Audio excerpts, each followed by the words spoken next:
Hello everyone, welcome back. By this point you should have written some very simple shell scripts. So in this video we'll be taking a look at variables in shell scripting. So let's just go into the CP directory and let's just create a shell script. So let's just name it variables.sh and let's just open this. So here what I can do is I can use a $1 and that actually has a special meaning. So what I'm going to do here is I expect that this script will receive as arguments from the command line, from the terminal itself. It'll receive the name. So I say hi $1 and then I say uh, let's say you are $2 years old, and let's just save this shell script. And in this let's just go ahead and do a ch mod for this.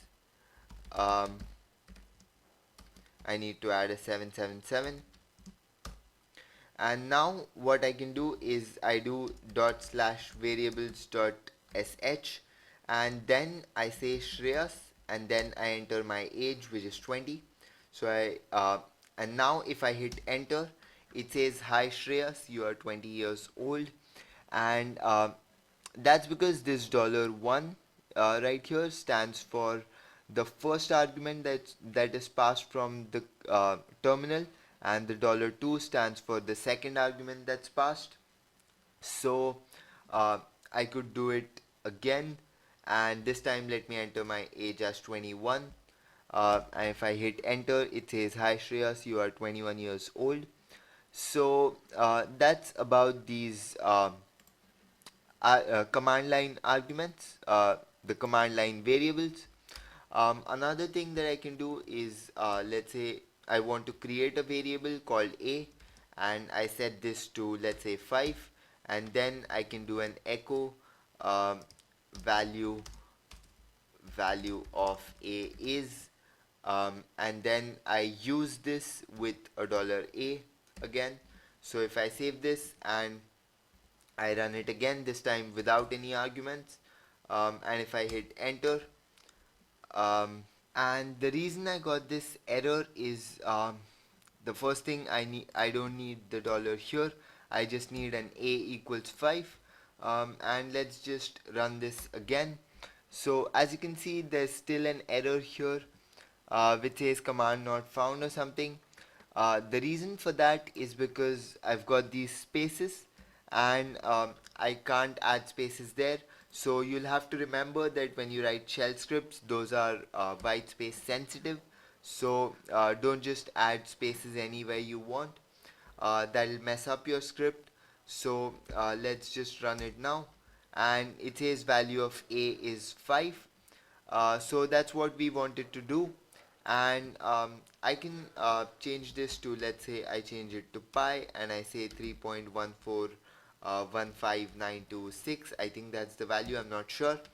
And I can print the value of pi here, uh, and it prints the value of pi. But what I want to do next is make sure that this pi is unchangeable, and the way to do that is just add um, the word read only, and just name the variable. So read only pi, that should make pi as unchangeable. Let's just go ahead and run this now, and as you can see it runs fine. And let's just try doing something like pi equals 3.14, let's say, and let's go back and run it now. As you can see, it says pi read only variable, uh, which means that I'm not allowed to change this, and the value that it prints is the original value. That's because I set it to read only, so the value is fixed now. I can't make any changes to that. So that's the second thing that I wanted to mention. And I think this should be it for variables in shell scripting. Um, the next time we'll be doing some decision control where uh, we'll read some input from the user. We'll probably read his age, and we'll ask for his age, and then we'll do something with his age. So we'll do that in the next video. Stay tuned for it.